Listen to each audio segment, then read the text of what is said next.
So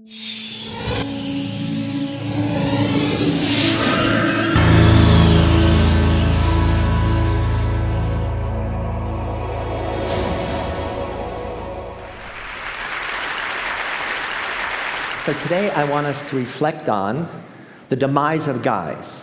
Guys are flaming out academically, they're wiping out socially with girls and sexually with women.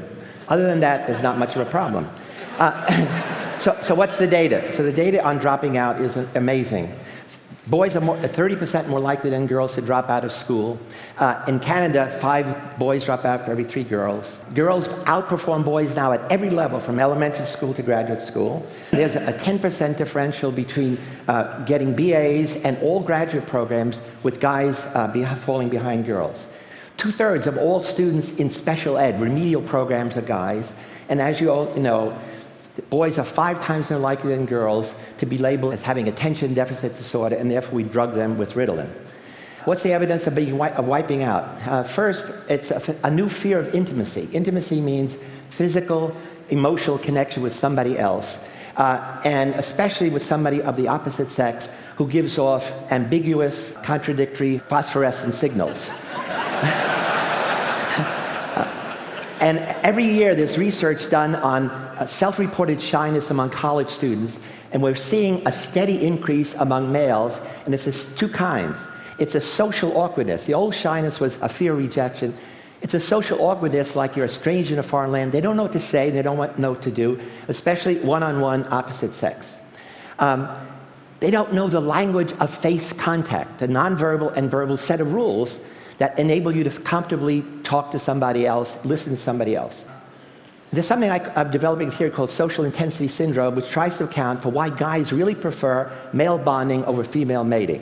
It turns out from earliest childhood, boys and then men prefer the company of guys, physical company. And there's actually a cortical arousal we're looking at, because guys have been with guys in teams, in clubs, in gangs, in fraternities, especially in the military, and then in pubs. And this peaks at Super Bowl Sunday, when guys would rather be in a bar with strangers watching a totally overdressed Aaron Rodgers of the Green Bay Packers, rather than Jennifer Lopez totally naked in their bedroom.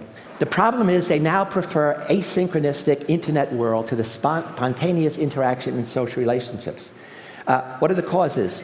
Well, it's an unintended consequence. I think it's excessive internet use in general, excessive video gaming, excessive new access to pornography. The problem is these are arousal addictions. Drug addiction, you simply want more. Arousal addiction, you want different. Drugs, you want more of the same, different. So you need the novelty, you need the arousal, you need to be sustained. And the problem is the industry is supplying it.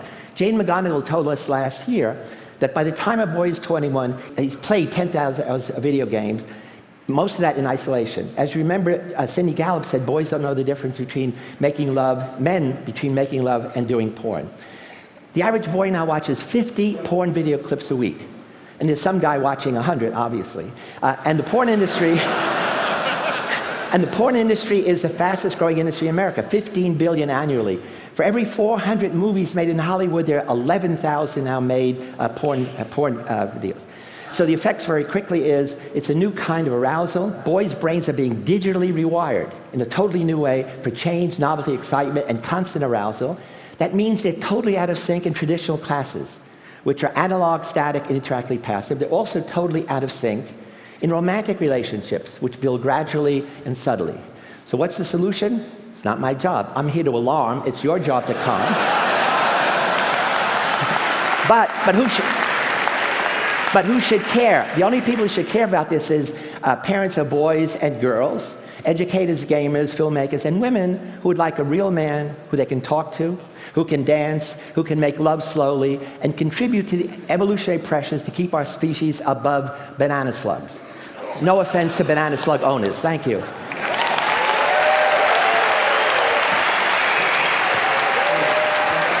Okay.